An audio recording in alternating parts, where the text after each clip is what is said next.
आइए देखते हैं हम लोग प्रमेय 6.1। इस प्रमेय को आधारभूत समानुपातिकता प्रमेय या प्रमेय 6.1 या थेल्स प्रमेय के नाम से जानते हैं। तो आइए देखते हैं कि प्रमेय क्या कह रहा है। पहले क्वेश्चन को एक बार पढ़ लेते हैं, उसके बाद फिगर से समझेंगे। क्वेश्चन कह रहा है कि यदि किसी त्रिभुज की एक भुजा के समानांतर, कह रहा है कि यदि किसी त्रिभुज, मान लीजिए एक त्रिभुज लेते हैं, कह रहा है किसी त्रिभुज, चलिए एक त्रिभुज ले लिए, इसका नाम देते हैं ए, बी और सी, ठीक है। कह रहा है यदि किसी त्रिभुज की एक भुजा के समानांतर अन्य दो भुजाओं को भिन्न भिन्न बिंदुओं पर प्रतिच्छेद करने के लिए एक रेखा खींची जाए तो यह अन्य दो भुजाएं एक ही अनुपात में क्या होंगी, विभाजित हो जाएंगी। यही हमको ज्ञात करना है। आइए फिगर समझते हैं। एक त्रिभुज है, कैसा भी त्रिभुज ले लीजिए, और एक भुजा के समानांतर, इस भुजा के समानांतर या इस भुजा के समानांतर या इस भुजा के समानांतर, कोई एक भुजा के समानांतर एक रेखा खींची।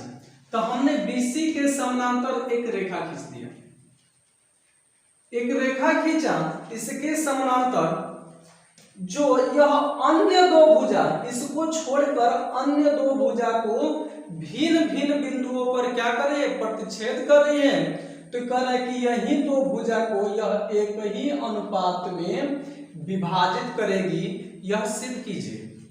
ठीक है जी। चलिए इसका नाम देते हैं D और E, ठीक है, D और E। तो देखिए हमको दिया है क्या, DE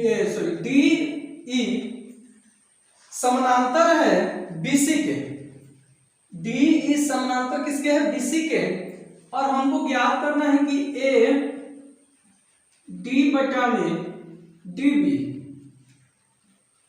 बराबर AE बटा में EC। ठीक है बच्चों, यही क्या करना है, ज्ञात करना है, यही सिद्ध करना है। तो आइए चलते हैं। सबसे पहले लिख लेंगे जो दिया है, जो प्रश्न में दिया है, दिया है क्या दिया है भाई, तो दिया है कि DE समानांतर है BC के। हमको दिया गया है कि जो DE रेखा है समानांतर है BC के। तो सिद्ध करना है, तो सिद्ध करना है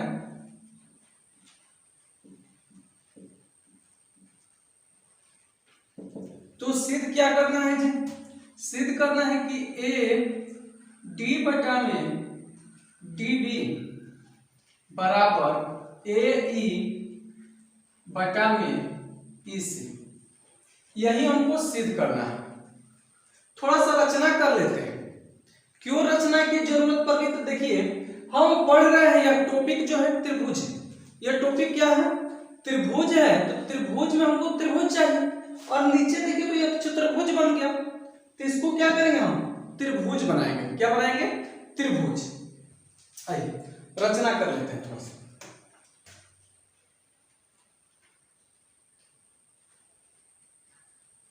रचना क्या करेंगे कि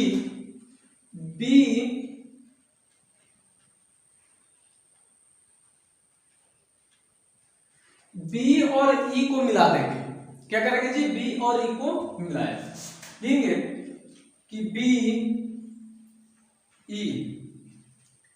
को मिलाया, ठीक है। BE को क्या कर दिया, मिला दिया। आगे देखते हैं। चलिए ध्यान से देखिए, तो यदि हम हल देखते हैं, इसका प्रूफ करते हैं।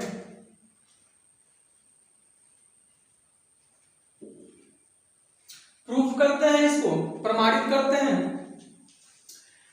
अगर देखा जाए एरिया त्रिभुज ADE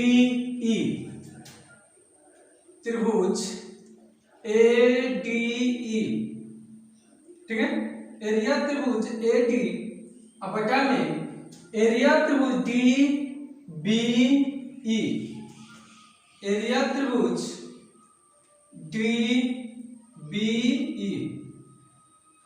आप लोग जानते हैं कि त्रिभुज का क्षेत्रफल बराबर होता है 1/2 आधार गुणे ऊंचाई। तो इस त्रिभुज का आधार देखें तो इस त्रिभुज का यदि हम आधार देखें तो इसमें आधार AD भी हो जाएगा, DE भी हो जाएगा या AE भी हो जाएगा, लेकिन हम लेंगे कौन सा आधार? तो आधार लेंगे AD।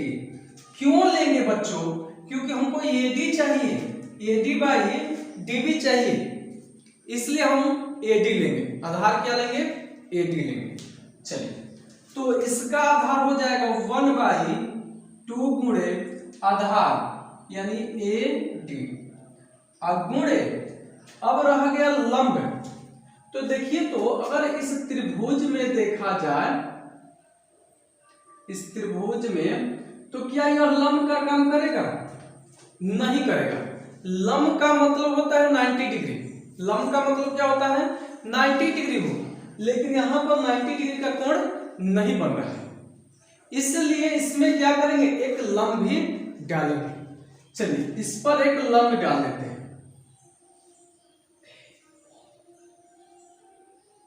क्या करते हैं? इस पर एक लंब डाल देते हैं, जिसका नाम देते हैं L। क्या देते हैं? L। तो रचना में देखिए, जितना भी फिगर पर अपने से काम करेंगे सब रचना में लिखना होगा। तो लिखेंगे क्या? यहां पर मिलाया तथा EL लंब किस पर? तो AB पर, AB खींचा। ठीक है जी। हमने क्या किया कि इस आधार पर EL लंब खींच दिया। चलिए, तो लंब हमारा क्या हो जाएगा? EL हो जाएगा बटा में इस त्रिभुज में चलते हैं, तो इस त्रिभुज में तो DBE में आधार इसमें देखें तो AB आधार हो जाएगा, AB आधार हो जाएगा, AB आधार हो जाएगा, लेकिन हम आधार यह लेंगे क्योंकि हमको यह चाहिए ना। चलिए, तो 1/2 गुणे आधार क्या हो जाएगा जी? तो हो जाएगा DB गुणे, अब लंब देखिए, तो टोटल तो आधार ना है, मान लीजिए कि हम इस पर लंब डाल देते हैं, यहां से कोई लंब डाल देते हैं और इसको कितना भी दूर तक बढ़ा दिया जाए तो यह इसका लंब हो जाएगा। क्या हो जाएगा? इस रेखा का यह लंब ही कहलाएगा। इसको आगे तक बढ़ा दिए तो लंब क्या हो जाएगा? लंब यही हो जाएगा, यानी EL क्या हो जाएगा जी? लंब हो जाएगा। चलो, क्या हो जाएगा? लंब हो जाएगा। इतना समझ में आ रहा? तो EL से EL कैंसिल, 1/2 से 1/2 कैंसिल, यानी क्या बच गया जी? तो हो गया AD अब बटा में DB। इसको मान लेते हैं इक्वेशन 1। क्या मान लेते हैं? इक्वेशन 1 मान लेते हैं। आगे चलते हैं, आगे बढ़ते हैं। चलिए आगे देखते हैं। अब हम त्रिभुज लेते हैं, यहां पर इस त्रिभुज में चलेंगे, फिर इधर से आधार लेंगे एक बार और इस त्रिभुज में चलेंगे।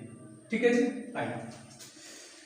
तो एरिया त्रिभुज ADE बटा में एरिया त्रिभुज, इसमें तो त्रिभुज नहीं बन रहा, आधार हमको यह चाहिए ना बाबू, तो यहां से क्या कर देंगे? इसको मिला देंगे और जितना बताएंगे, जितना काम करेंगे सब रचना में लिखना पड़ेगा। ठीक है जी, तो लिखेंगे। और देखिए, एक बार रचना इसलिए नहीं किए कि आपको समझ में नहीं आएगा, दिक्कत होगा, इसलिए हम क्या किए, जैसे बताते गए और वैसी तरह रचना को लिखते गए। और क्या किए, डी सी को मिलाया, डीसी को मिलाया। आइए तो इसमें देखते हैं त्रिभुज डी सी ई में, यानी त्रिभुज डी सी ई का क्षेत्रफल बराबर 1/2 गुणे आधार इसको लेंगे, इस त्रिभुज में आधार इसको लेंगे। क्यों लेंगे जी, क्योंकि हमको ए ई चाहिए, इसलिए आधार ए ई और गुणे। अब लंब देखें तो इस पर लंब कौन सा नहीं है, यहां से लंब डालना पड़ेगा। क्या कर देंगे, इस पर लंब डाल देंगे, जिसका नाम देते हैं एम। फिर लंब डाल दिए तो यहां लंब लिखना पड़ेगा, तथा डी एम लंब किस पर, एसी पर खींचे।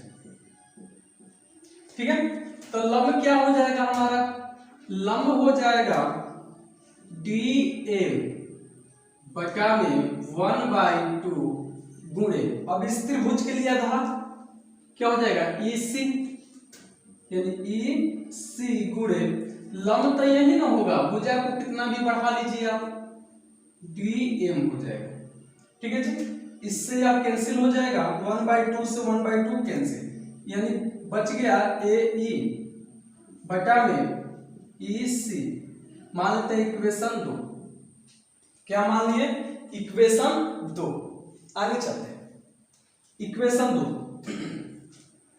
आगे देखा जाए तो इसमें देखिए समीकरण 1 और 2 में देखिए तो आप यह दोनों में शामिल है, यह दोनों अलग अलग है, बाकी यह दोनों क्या है, सेम है। तो आइए देखते हैं थोड़ा सा इन दोनों त्रिभुज के बारे में बात करते हैं, यह त्रिभुज और यह त्रिभुज। यदि हम एरिया त्रिभुज डी बी ई बराबर कर देते हैं एरिया त्रिभुज डी सी ई, अब देखिए यह कैसे बराबर, क्योंकि देखिए क्यों बराबर, हम इस दोनों त्रिभुज को देखते हैं, त्रिभुज ई वाला और दूसरा त्रिभुज हमारा ये, दोनों को देखा जाए तो दोनों एक ही आधार पर है, दोनों का आधार देखा जाए तो डी ई है, दोनों इस त्रिभुज के लिए आधार यही हो जाएगा और इस त्रिभुज के लिए आधार यही हो जाएगा। तो एक ही आधार पर तथा एक ही समानांतर रेखा के बीच स्थित है, इसलिए यह दोनों त्रिभुज क्या हो जाएंगे आपस में, इसका क्षेत्रफल जो है आपस में क्या हो जाएगा, बराबर हो जाएगा। तो लिखेंगे क्योंकि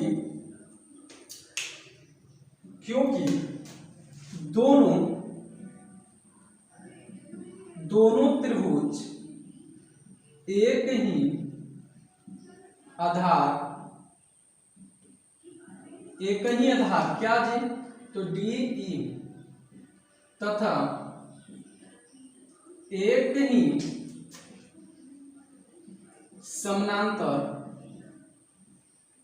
किसके समानांतर, तो डी ई समानांतर बी सी। ठीक है, दोनों त्रिभुज एक ही आधार तथा एक ही समानांतर रेखा के बीच स्थित है, इसको मान लेते समीकरण 3। क्या मान लिया, समीकरण 3। तो यहां से देखिए समीकरण 1, 2 और 3 से देखिए तो क्या हो जाएगा, समीकरण 1, 2 व 3 से, समीकरण 1, 2 और 3 से देखा जाए तो इसके जगह पर इतना लिख सकते हैं या इसके जगह पर इतना लिख सकते हैं, तो दोनों क्या हो जाएंगे बराबर, यानी एरिया त्रिभुज ए ADE बटा में इसको इसी तरह देते हैं एरिया त्रिभुज DBE बराबर हो जाएगा इसके एरिया त्रिभुज ADE अब बटा में इसको चेंज कर देते हैं, इसके जगह पर इतना रखते हैं यानी एरिया DBE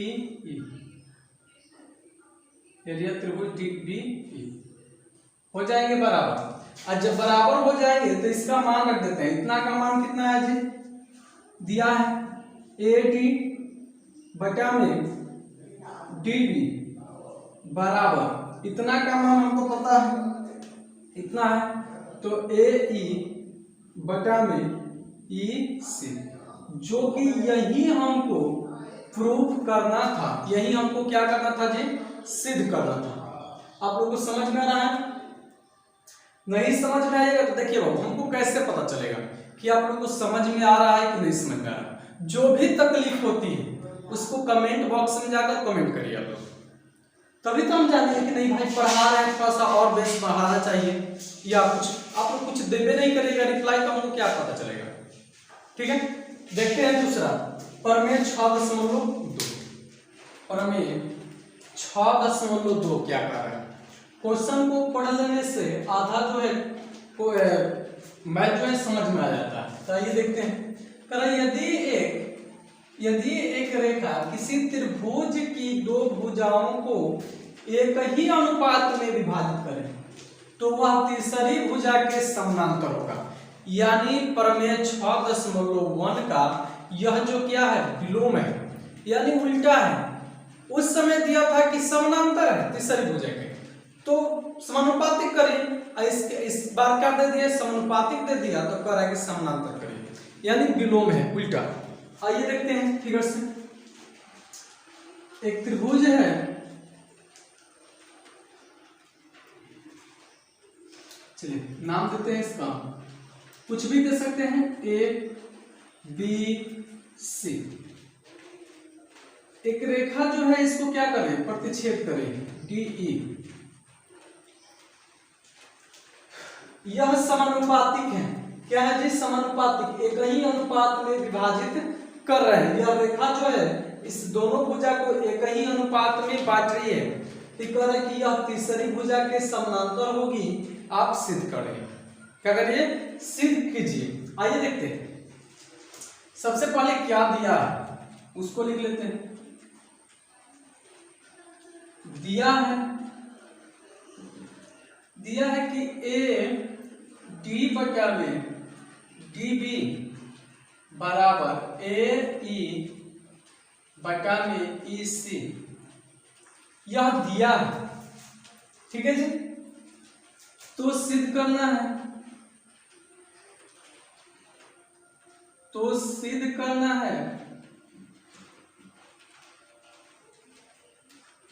क्या सिद्ध करना है सिद्ध करना है कि DE समानांतर है BC के जो DE भुजा है BC के समानांतर है। ठीक है जी प्रूफ करते हैं।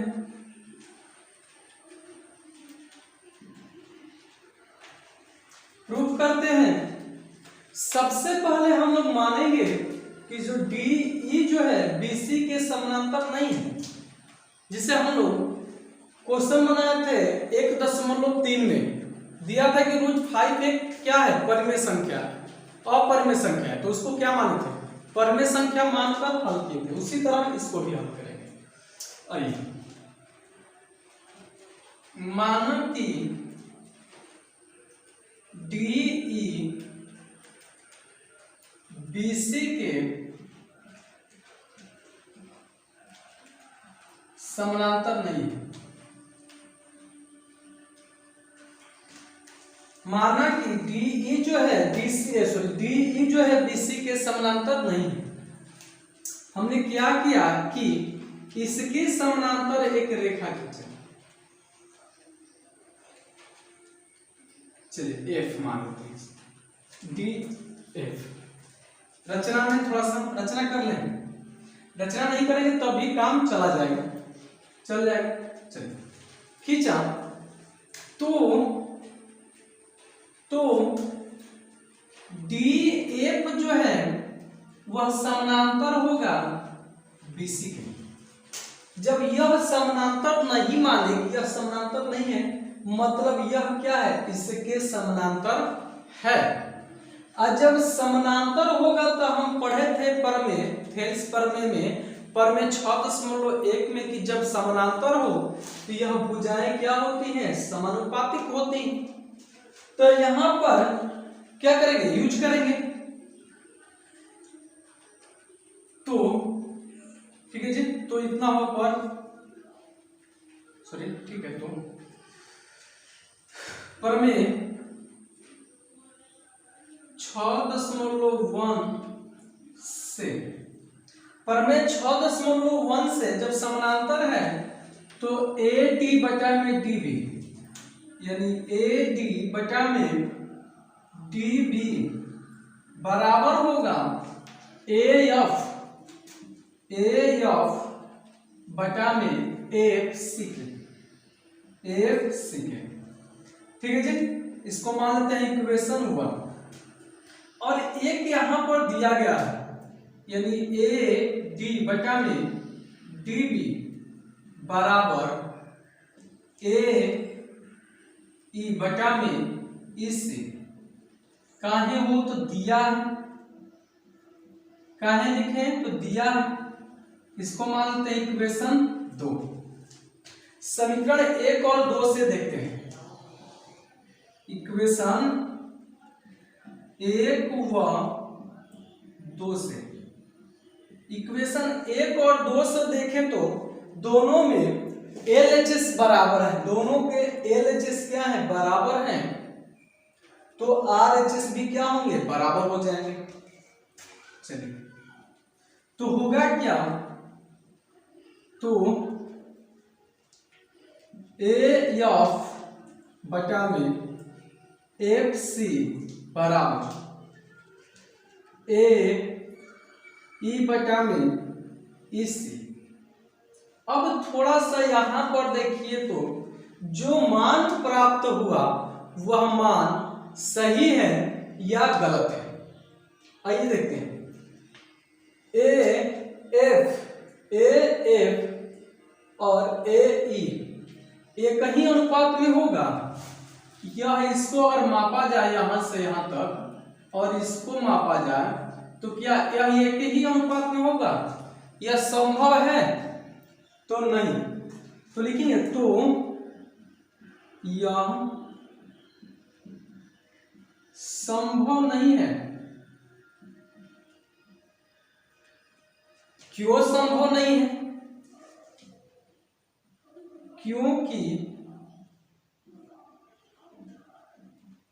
क्योंकि हमारी